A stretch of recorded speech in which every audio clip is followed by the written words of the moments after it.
এখানে 150 গ্রাম বিনস আছে, তা আমি ধুয়ে কেটে নেব, একটা সবজি বানাবো। কাটা হয়ে গেছে।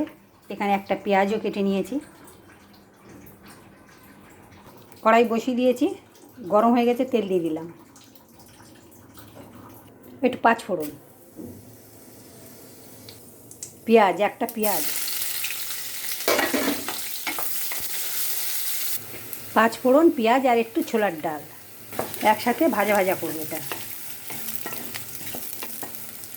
একটু ভাজা ভাজা হয়ে গেছে, আমি বিনসগুলো কেটে ধুয়ে রেখেছি, ওগুলো দিয়ে দেবো।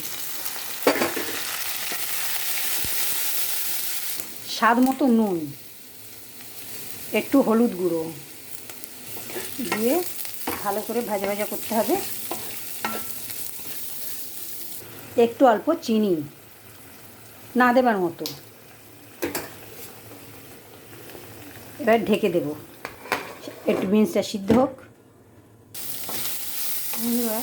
এই দেখুন কত সুন্দর হয়ে গেছে।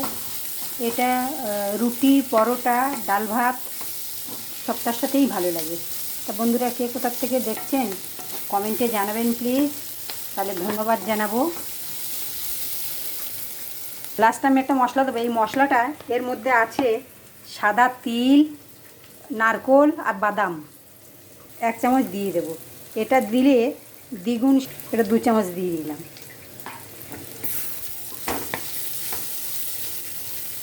হয়ে গেছে বন্ধুরা, সার্ভ করে দেখাচ্ছি। তো বন্ধুরা, হয়ে গেছে। আপনাদের যদি ভালো লেগে থাকে লাইক, শেয়ার, কমেন্ট করবেন। ধন্যবাদ।